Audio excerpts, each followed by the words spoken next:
ஆழ்வார் திருவடிகளே சரணம், எம்பெருமானார் திருவடிகளே சரணம், பிள்ளைலோகாச்சாரியர் திருவடிகளே சரணம், ஜீயர் திருவடிகளே சரணம், ஜீயர் திருவடிகளே சரணம். லோகாச்சாரியாய குரவே கிருஷ்ண பாதஸ்ய சூனவே சம்சார போகி சந்தஷ்ட ஜீவ ஜீவாத்வே நமः. Mumukshupadi is a very beautiful composition by Pillai Lokacharya. It is considered as the foundational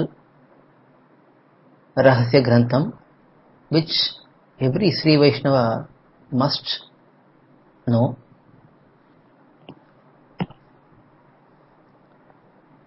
Manavala Mamnigal Varavaramuni Swamiji has given a beautiful commentary for this divine Grantham. Mumukshupadi itself is in the form of sutrams.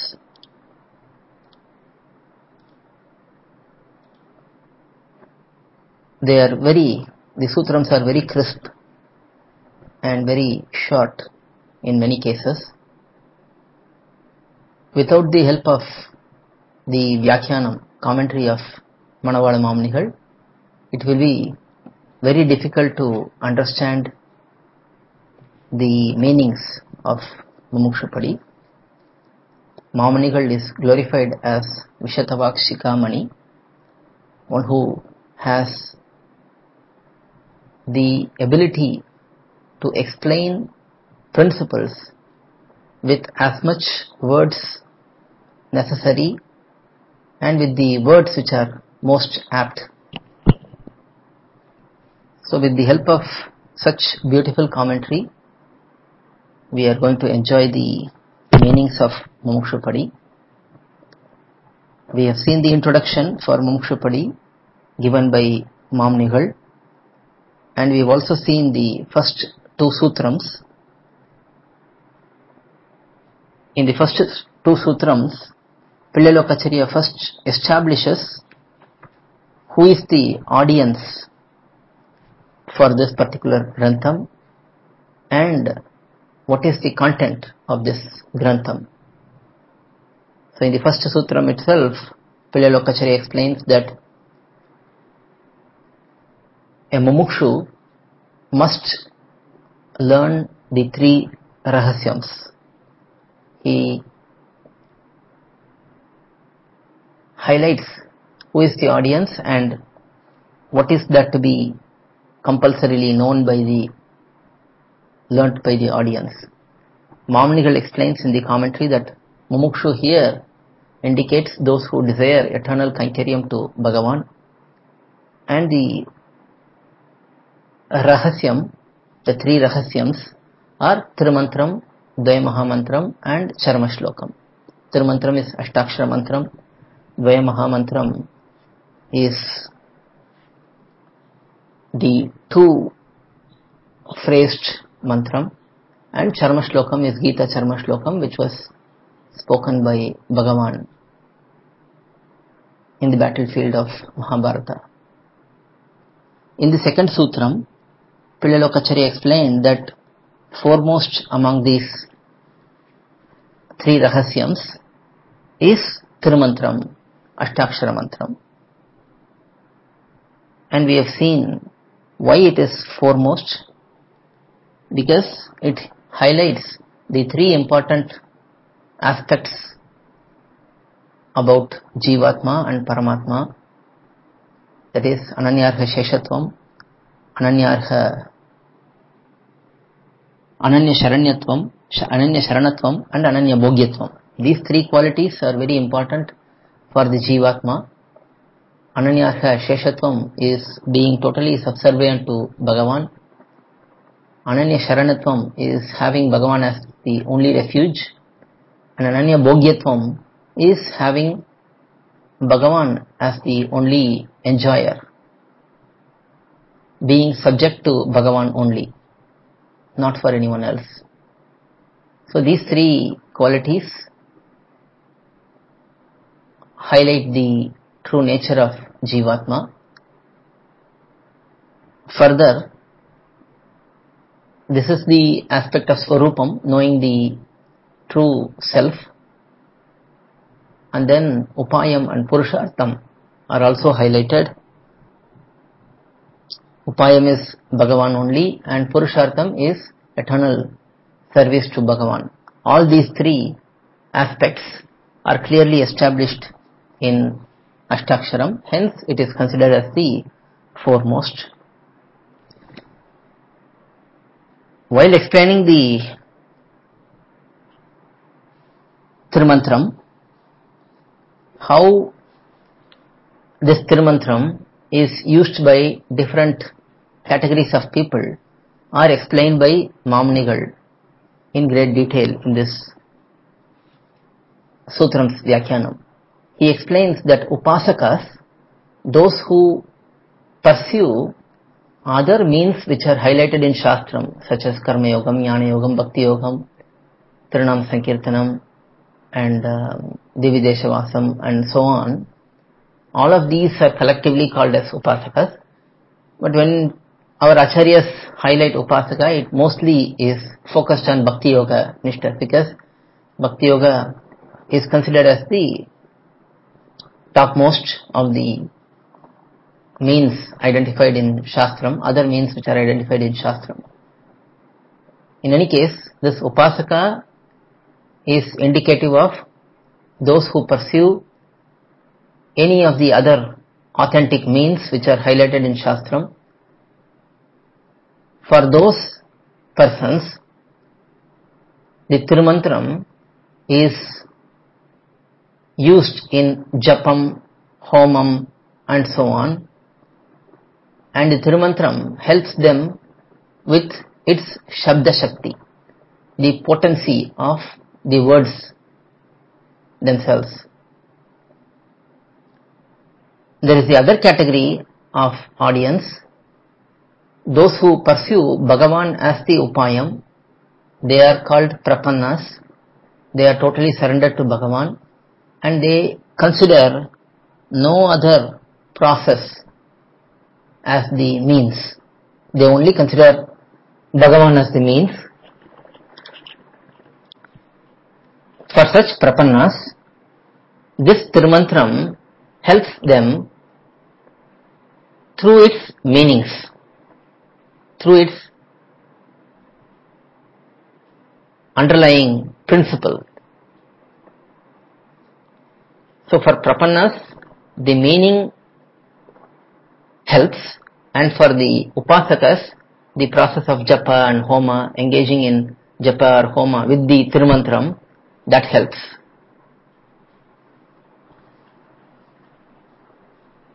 While explaining the concept that for Prapannas, the meaning of the Tirumantra will help the Prapannas, Mamunigal quotes this beautiful shlokam from Ashtashloki, Deha Sattatma Buddhir Yadi Bhavati Padam Sadhu Vidya Tritiyam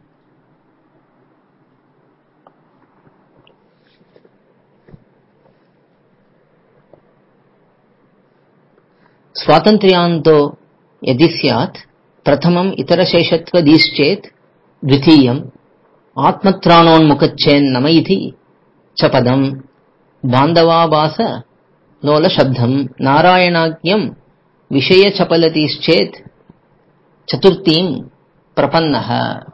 So Parashara Bhatta has beautifully explained how the meanings of Tirumantram, the meanings which are present inside Tirumantram, will help eliminate the hurdles for the Jivatmas, and how it helps in the process of Sharanagati. So this shlokam is a very nice shlokam, and many of you have requested that we go through this shlokam in a little bit more detail. So I am going to use the commentary given by Pratyavati Bhayankaram Anna for this shlokam. Pratyavati Bhayankaram Anna is one of the Ashtadiggajas, main disciples of Manavala Mamunigal, and this commentary of Pratyavadi Bhayankaram Anna is translated into Tamil by Sri Uve Krishnamacharya Swami, Tirupati Krishnamacharya Swami.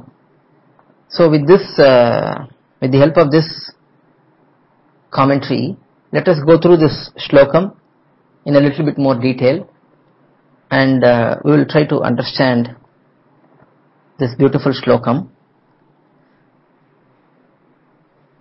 Prapannaha. Let us see, we are going to just see the word by word meanings and try to understand in detail about this particular concept, the principle of the meanings in Tirumantram, how it is helping a Prapanna, how it is protecting the Prapanna. Prapannaha. Prapanna means one who has performed Sharanagati. Sharanagati means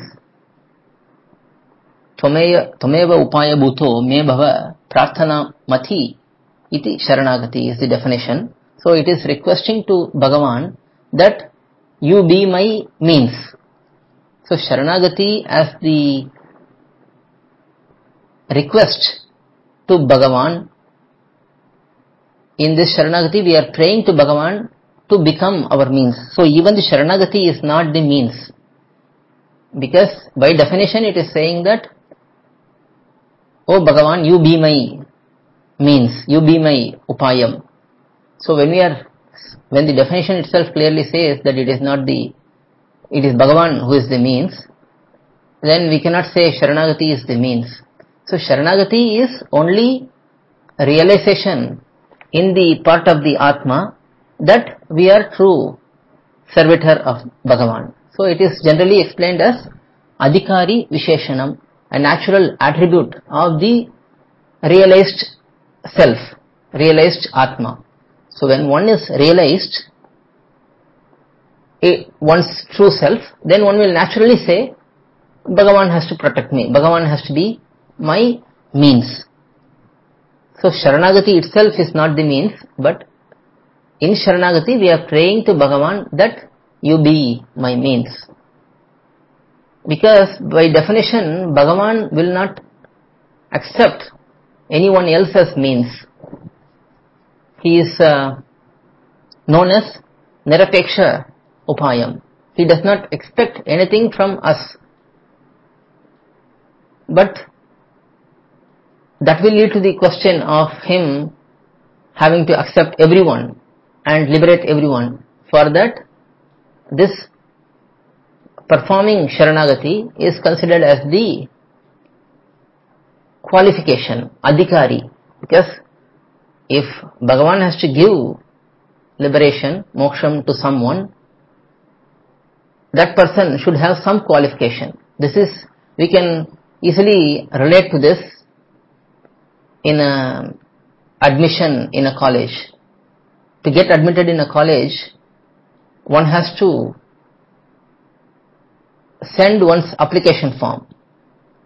Now sending the application form is not the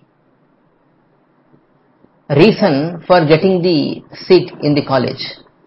It is merely qualifying the individual to be considered to be given the seat. Giving the seat is the ultimate discretion of the college or the principal or the selection committee. But if someone doesn't give the application, put the application, and if the college has to give seat, then college will be forced to give the admission to everyone in the city or the town or the country. So for that, there is a qualification that we put application. All the desiring students, they put the application. Then the deciding authority, they will give the seat. Similarly, our realization that Bhagavan is the Lord and we are the servitor, and hence with that realization, we reveal our desire to Bhagavan, saying that I am seeking you to be my means, my upayam. just because I requested, it is not the only condition for Bhagavan to liberate me. But that is also required, because unless there is a qualified person, Bhagavan cannot grant liberation to everyone. He cannot give moksham to everyone. Then there will be many issues such as Sarvamukti Prasangam. Bhagavan should have given moksham to everyone would rise.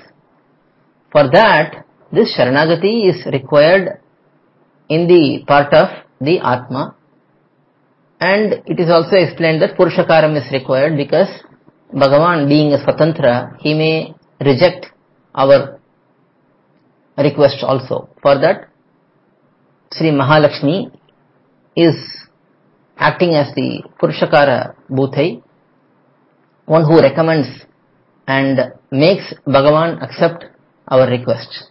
And all the Acharyas are taking that role of Sri Mahalakshmi, and they are all doing the same task, whatever Sri Mahalakshmi is doing. So Purushakaram is also required, Adhikari is also required. Adhikari means one who has the desire for moksham. When one does not have desire, then Bhagavan cannot force upon that moksham towards such person. He is a Swatantra, he may choose some entities. For example, Alvars, he forces upon his desire on them for a particular purpose. But generally, he will not force his desire upon the individual. He will only facilitate and he will present opportunities for the individual to choose this path. And hence this Sharanagati is also not a means, only Bhagavan is the means. In the Sharanagati itself, we are saying that you be my means, you be my path, and the ultimate goal is engaging in service to Bhagavan. So coming back to here, Prapannaha, one who has performed Sharanagati, for such person, Deha Asakta Atma Buddhihi, if he is having the concept that this body is the soul, there is no difference between body and soul, if that confusion is there, Yadi Bhavati, if he is having such thoughts, Tadha, at that time, Tritiyam Padam, the third letter in Pranavam, that is Makara, the meaning of that Makara is sentient Atma, knowledge, Atma with consciousness and knowledge. That concept, that knowledge, Sadhu Vidyat, he can know that clearly, he can understand that clearly. He should always think about that. By thinking about this meaning of the third letter in Pranavam, so Pranavam is the first part in Tirumantram, Ashtaksharam, and by thinking about this third part in Pranavam, one will constantly remind oneself that Makara is indicative of conscious individual. This body, on the other hand, is not having any knowledge, is not having any consciousness. Only Atma is having consciousness. Now how do we know? We seem to speak, we seem to shake our hands and do all kinds of things with this body. So doesn't this body have knowledge?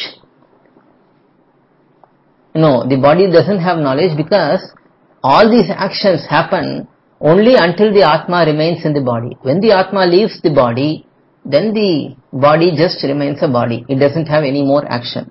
So the Atma is different from body is understood when we understand that Makaram indicates sentient being, knowledgeable Atma.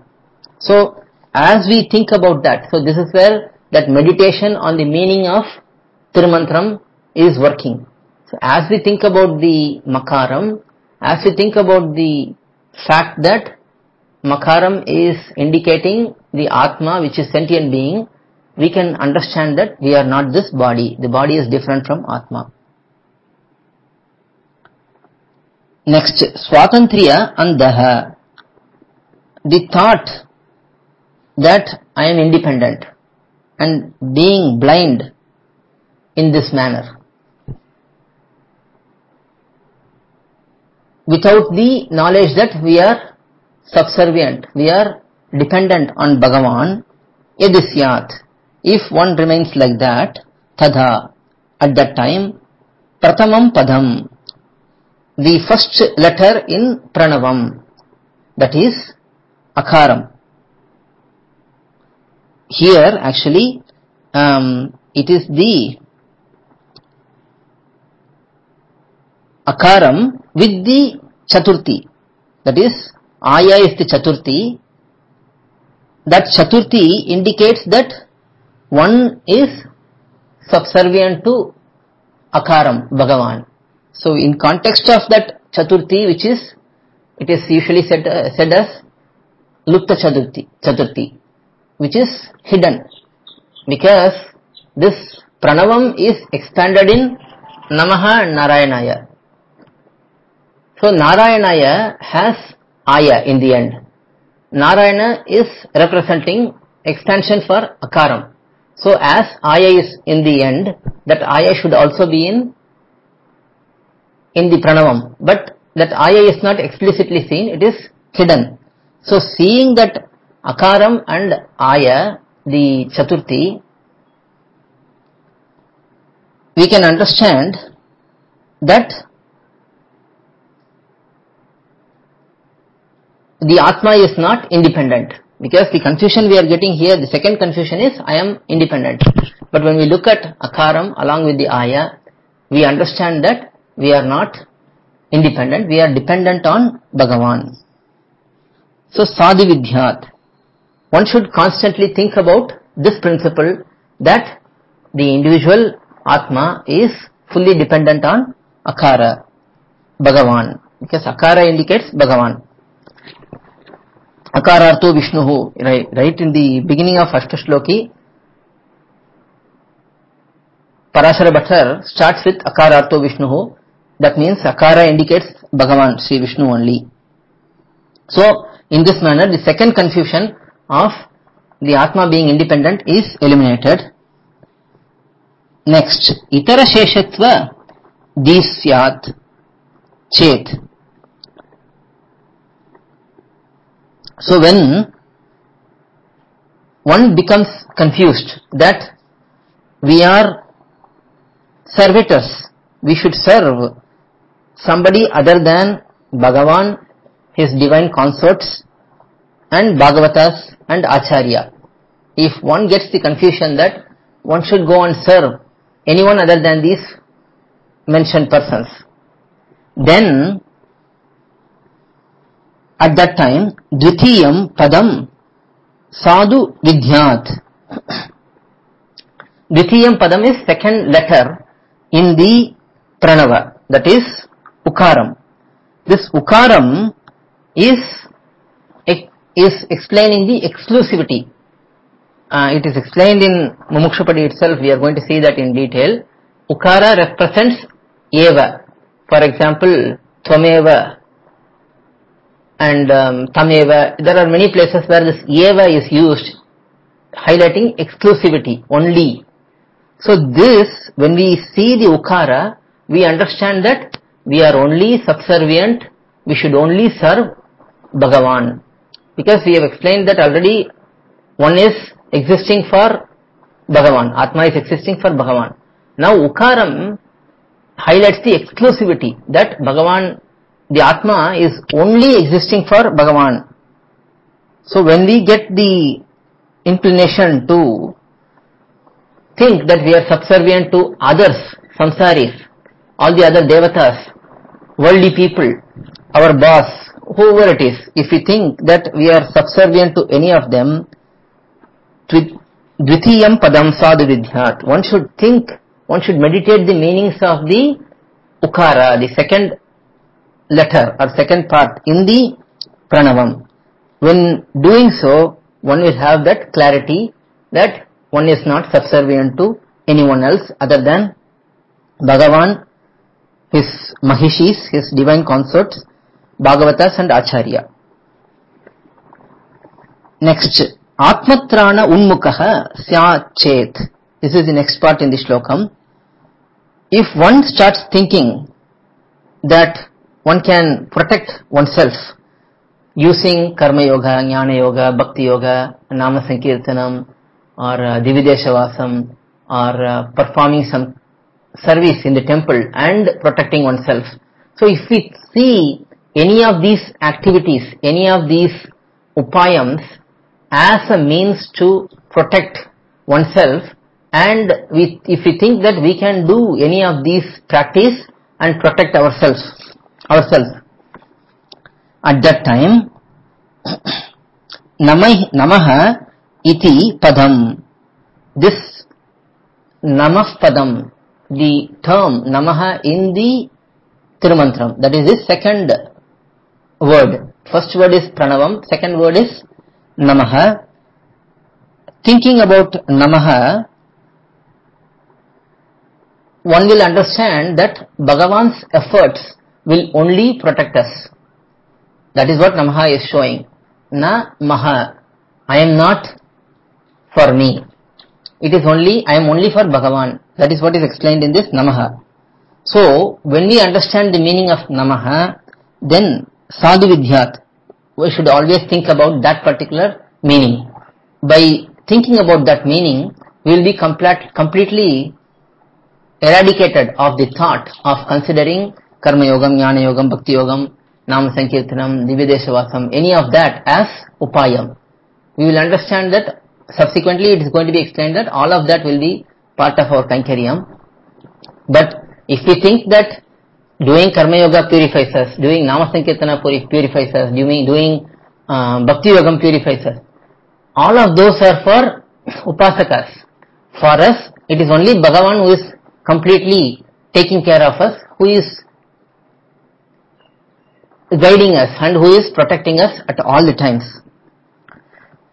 So by thinking clearly that about this Namaha, this second word in the Tirumantram, one will be relieved from thinking that one can protect oneself, one can improve oneself, one can do anything to improve oneself and so on. Next, Bandhava Abhasa Lolaha Yadisyat. So if we have desire, if we have attachment towards those who are not Atma Bandhus, we can have attachment towards Atma Bandhus, those who are connected to us through Bhagavan as a Bhagavata. But if we have attachment towards just bodily relatives, at that time Narayanagyam Shabdam,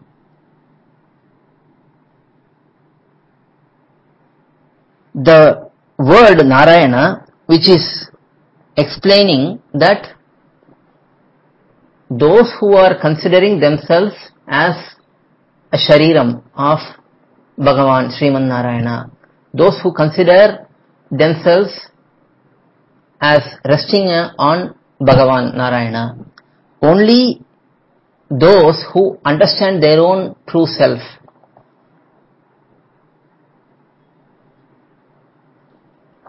are considered as Atma Bandhus, and others who don't think in this manner, they should not be considered as Atma Bandhus and they should be considered just as Deha Bandhus. And by constantly thinking about this, Sadhu Vidyat, by always thinking about this, one will have the concept of attachment towards worldly relatives that concept will be eliminated, that attachment will be eliminated. Next, Vishaya Chapala Disyat Chet. If one is having attachment towards worldly matters which are very inferior, then Chaturtim Sadhu Vidyat. This Aya, the Chaturthi, when that word, that part is constantly thought about, what does this Aya say? Aya says, please give me Kainkaryam, please give me service. We are saying to Bhagavan, please accept my service. This constant request to Kainkaryam, if we think about it constantly, then the attachment towards worldly people will be eliminated. So in this manner, in this shlokam, these 8 aspects, these 6 aspects, these 6 hurdles we may get, all these 6 hurdles are eliminated by looking at the 6 parts of the Tirumantram, Ashtakshara Mantram. So Akara, Ukara, Akaravit Aya, Ukara, Makara, Namaha, Narayana Padam and Aya Padam. So when we look at these 6 aspects, the 6 hurdles, such as considering oneself to be independent, considering oneself to be subservient to other devatas, considering oneself to be the body, considering oneself as the protector with the help of other upayams, considering worldly relatives as relatives, and considering or having attachment towards worldly pleasures. All these will be eradicated by constantly meditating upon this 6 aspects, and this shlokam which highlights these aspects. So this is what is explained by Mamnigal in this by referring this shlokam Deha Sattatma Buddhi shlokam of Parashara Bhattar, and saying that by meditating upon the meanings of Tirumantram, all the hurdles will be eliminated, and one can act according to one's true nature. So that is the shlokam, beautiful shlokam. Now we will move on to today's session. We have to start with the 3rd sutram.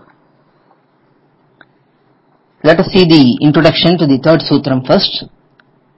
Now Pilyalokacharya is having in his divine heart the desire to explain the greatness of Tirumantram, and starts with explaining how this Tirumantram should be meditated upon or recited upon, or how it should be practiced. That is explained in this 3rd sutram. The sutram is திருமந்திரத்தினுடைய சீர்மைக்கு போரும்படி பிரேமத்தோட பேணி அனுசந்திக்க வேணும்.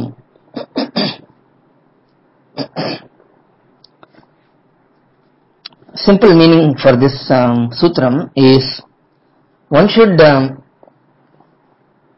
practice this Tirumantram, one should meditate upon this Tirumantram, or one should recite this Tirumantram with devotion matching its greatness. That is the simple meaning of this sutram.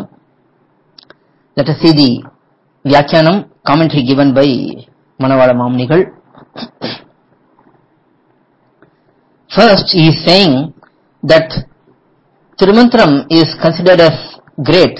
The greatness of the Tirumantram lies in the fact that Tirumantram is Sakala Veda Sangraham. It is the summary of all of the Shastram. A pramanam is quoted here, Rujo Yajumshi Samani Tathaiva Adharvananicha Sarvam Ashtaksharantastam. That is the pramanam quoted here by Mamnigal. So the Vedams, Rigvedam, Yajurvedam, Samvedam and Atharvana Vedam, the 4 Vedams, all of the content of Vedam is compressed, the essence is present, all of that is present in this Ashtaksharam. That is the first reason given for the greatness of Tirumantram. Alvar's Pasuram is also quoted. Mattrallam Pesilum. This is from Tirumangai Alvar, Parakala Swami's Pasuram, where he says Mattrallam Pesilum. His 8-syllabled mantram, this Ashtaksharam, is greatly glorified by Tirumangai Alvar. Mattrallam Pesilum. That is, whatever we speak, ultimately it is the Tirumantram. That is what Tirumangai Alvar says. as said in that, Nyatavya Sakalartha Pratipadakam, that is, whatever should be known, whatever meaning should be known, all of that are available in this Ashtaksharam. Mantranam Paramam Mantro Guhyanam Guhyamuttamam Pavitram cha Pavitranam Mula Mantra Sanatanaha. This ancient mantram is the best among all the mantrams. Mantram is, as we have seen, that which protects. So anything, any mantram which protects, among all of those, this Tirumantram is the best. And Guhyanam Guhyamuttamam, among all the secretive aspects, this is the most secretive one. Pavitram cha Pavitranam, this is the one which is most pure, the purest. And it gives purity to the one who recites also. And that is Mula Mantra Sanatanaha. This is known as Mula Mantram. It is ancient mantram. So as said in this particular Pramanam, this Tirumantram has such greatness, and one should recite, one should meditate upon this Tirumantram matching such greatness. Now Mamnigal is explaining that further. Prematode Peni Anusandhikai, that is, reciting or practicing this with great devotion, meaning while reciting this, one should not meditate upon this with petty thoughts or petty arguments. Why should I recite Tirumantram? Why should I meditate upon this? One should not have such thoughts, because it is well known that this is a great mantram. So one should have great devotion towards the mantram, and it should be recited in such a manner that it is not heard by anyone else. It should be heard. Any mantram by nature, one should recite it in a very soft way, that only the person who is reciting should hear that. Nobody else should hear that. It is also said that mantram yatnena gopayet. One should carefully protect the mantram, carefully preserve the mantram, and one should freely, in the same pramanam, it is said that one should freely distribute the greatness of Acharya who revealed the mantram. So mantram should be preserved carefully, but the one who teaches the mantram, his glories, his greatness should be spoken in public. That is what Shastram is saying. So in that mindset, one should recite the mantram within oneself so that others don't hear it. Finally, Mamunigal says that if by saying that this is the way Tirumantram should be meditated upon, we can understand that it should not be meditated upon in any other way. So clearly, conclusively, this is the only way Tirumantram should be recited, Ashtaksharam should be recited. So that is the commentary for this third sutram. Next we will see fourth sutram. The introduction for the fourth sutram. In this, Mamnigal says in this introduction, as one develops devotion and attachment towards this mantram, it will give the best results for the person who is pursuing this mantram. And how that is giving the result is explained in this next sutram, says Mamnigal. Fourth sutram, Mantrathilum, Mantrathukku உள்ளீடான வஸ்துவிலும் மந்திர பிரதனான ஆச்சாரியன் பக்கலிலும் பிரேமம் கனக்க உண்டானால் காரியகரம் ஆவது. So when one recites or pursues this mantram with great devotion, great love towards the mantram itself, the object of the mantram, that is Bhagavan, and the one who granted this mantra to the individual, the Acharya. If one pursues this mantram with great attachment towards all three entities here, the mantram itself, the object of the mantram, that is Bhagavan, and the Acharya who gave the mantram, then that will give the best result, says Pilyalokacharya in this sutram. Let us see the meanings of the Vyakyanam for this particular sutram.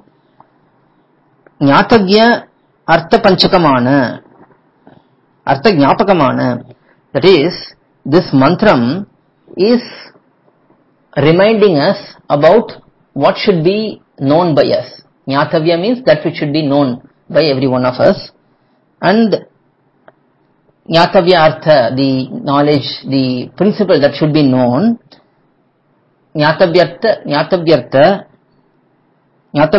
jnapaka, that which reminds the principle which is to be known by us. And that is being done by this mantram. So, towards that mantram itself, one should have love and devotion.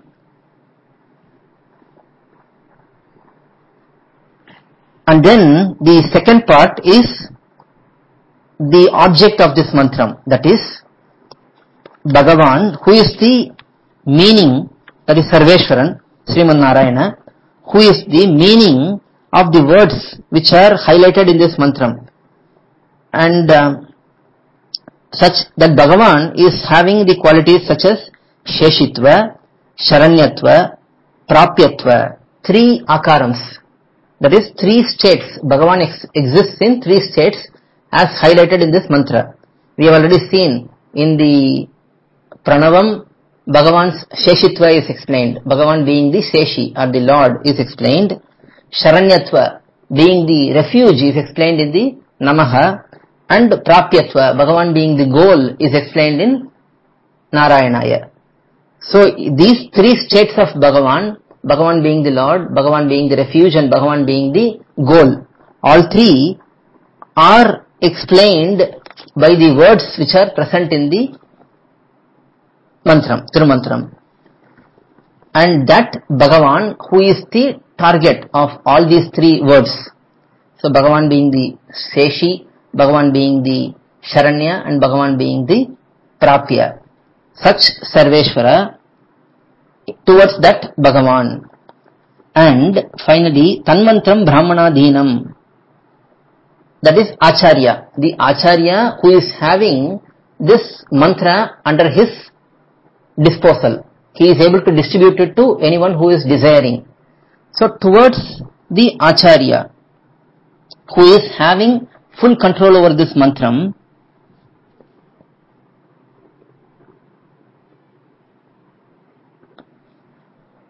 if one understands these three aspects clearly, and if one has great love and devotion towards such mantram, the object of mantram Bhagavan, and the revealer of the mantram, which is who is Acharya, if one has great love and devotion towards these three, then the mantram will grant the desired result to the individual, explains Mamunigal in this. This Tanmantram Brahmanadhinam is a beautiful shlokam. Daivadhinam Jagat Sarvam, Mantradhinam Tad Daivatam.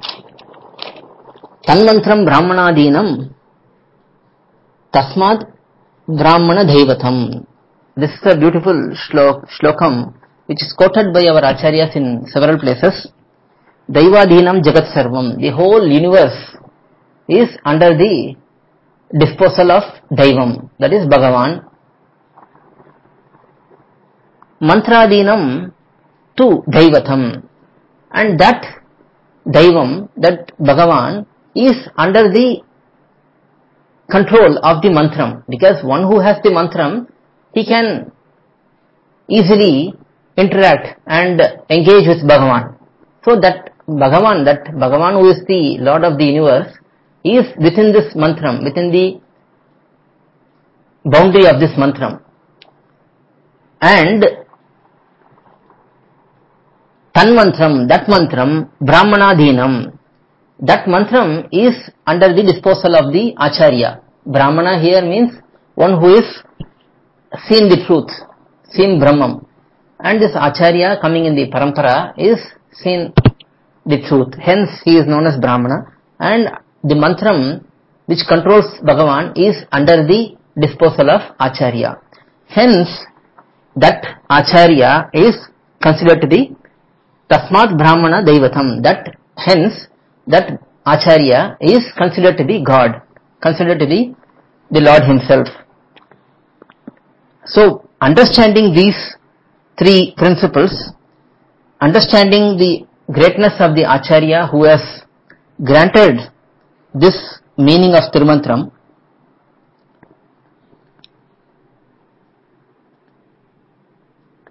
and understanding the greatness of each of the aspects such as Mantram, Bhagavan and Acharya, if one develops great devotion towards all three of them, this mantram will become purposeful for the individual.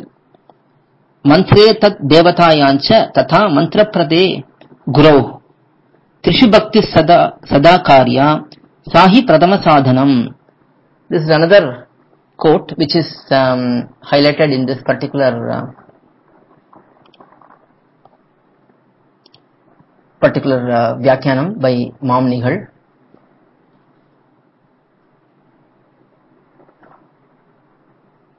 Where the same principle is basically explained here.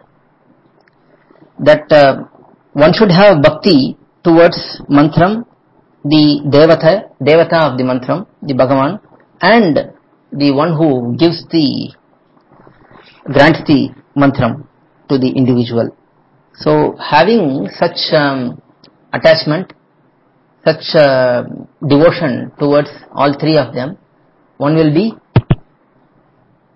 sure to get the full advantage of the mantram.